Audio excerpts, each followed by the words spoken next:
Good morning, Miss Venus. Ang ganda ng panaginip ko. Naging magkamukha daw tayo.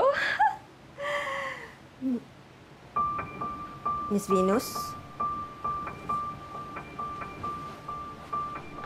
Miss Venus? Miss Venus?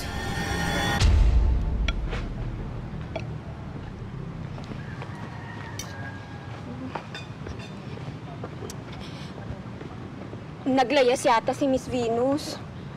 What? Why? Nag-away kasi kami kagabi. Tapos nag-walkout siya. Tapos hindi niya na ako binalikan. I think iniwan niya na ako dito. Baka naman late siya pumasok ng kwarto tapos maaga bumangon. Hindi eh.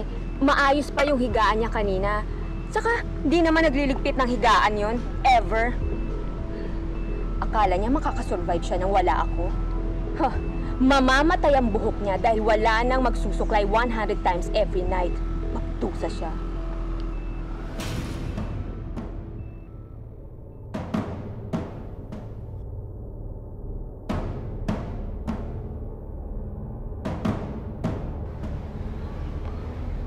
Frida, what if napahamak si Venus? Baka siya pa magdala ng kapahamakan sa sangkatauhan. Frida, seryoso ako. Nakita ko yung monghe na nakalaban niyo sa Casanoli. Ha?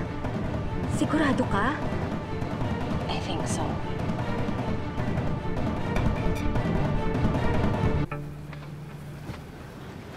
Good morning, Miss Sari.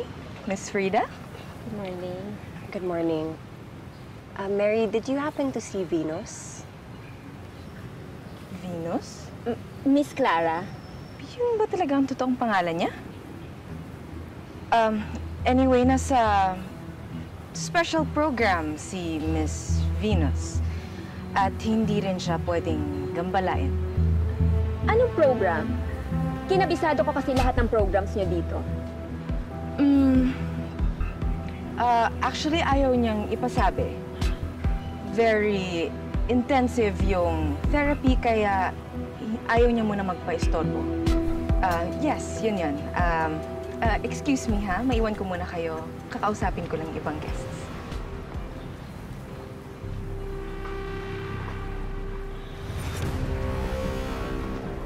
Frida, hindi talaga maganda yung kutob ko. Feeling ko may tinatago yang si Mary.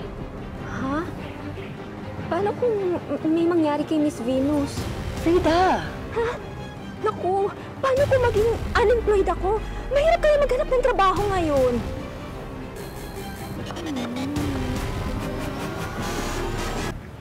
Oh, may signal na ako. Kahapon pa ako nag-aadam ng signal dito eh. Tatawagan ko si Kuya. Isumbong natin yung mga nangyayari dito at tatanong ako kung may kakilala siya na pwedeng tumulong sa atin. Kailan pa darating yung tulong na yan, Miss Sari? Mamayang gabi kapag tapos na ang krimen? Ano bang krimen pinagsasabi mo, Frida? Gusto mo ba talagang masaktan si Venus? Ha?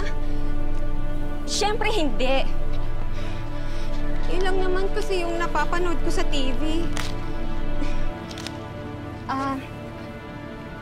Baka dapat mag-imbestiga muna tayo. Dapat alamin muna natin kung ano yung program na sinasabi ni Mary at kung talagang naka-enroll doon si Miss Venus. Sigurado ka ba? Tsaka, bukod sa mga pulis, baka dapat sabihin muna natin to kay Pepe. Dapat malaman niya kung ano nangyayari kay Miss Venus. Diba?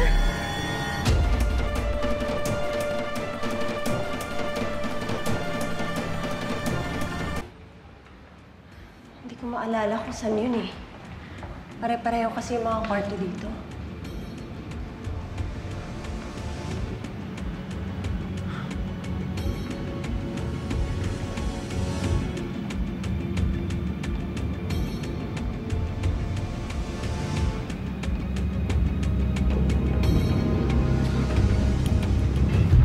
Ma'am, kumusta po? Okay naman. Medyo nag-adjust na. Pwede ba kami pumasok sa loob? May titignan lang kami. Ay, sorry ma'am. Nag-start na po kasi yung session. Bawal na po may istorbo. Nandiyan ba sa loob si Miss Venus? Si Miss Clara? Tsaka sa nag-recommend ng program dito, dapat daw namin itry. Okay. Wala po si Miss Clara dyan. Baka sa ibang time po siya umattend eh. Excuse me lang.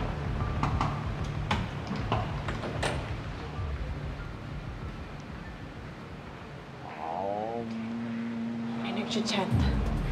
Yun yung narinig ko nung nakita ko yung monghe.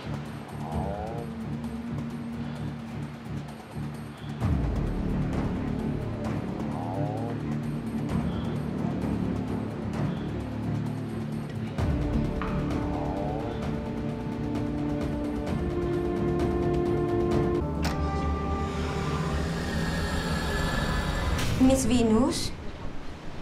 Yes?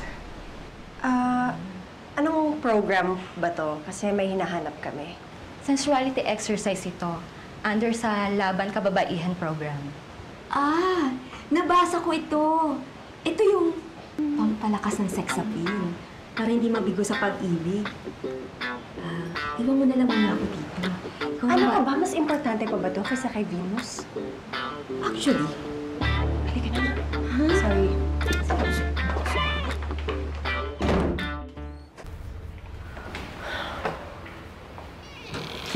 Venus?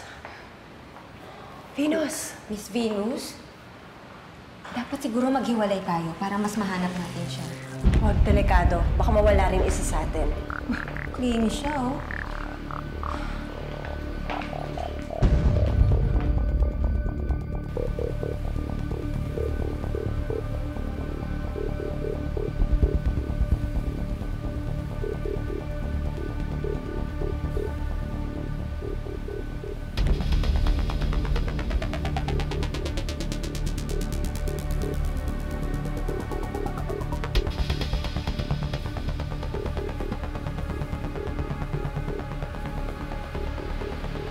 Hindi makita.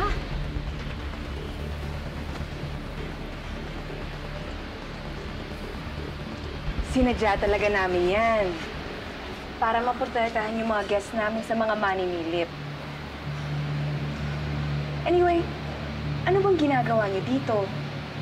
Alam niyo ba na violation yan sa mga kapwa guests niyo? Hinahanap lang namin si Venus. Di ba, sinabi ko na nga sa inyo, nasa special program siya. Oo nga.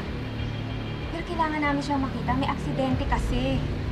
Kailangan namin umalis dito na aksidente yung mama niya. Ha?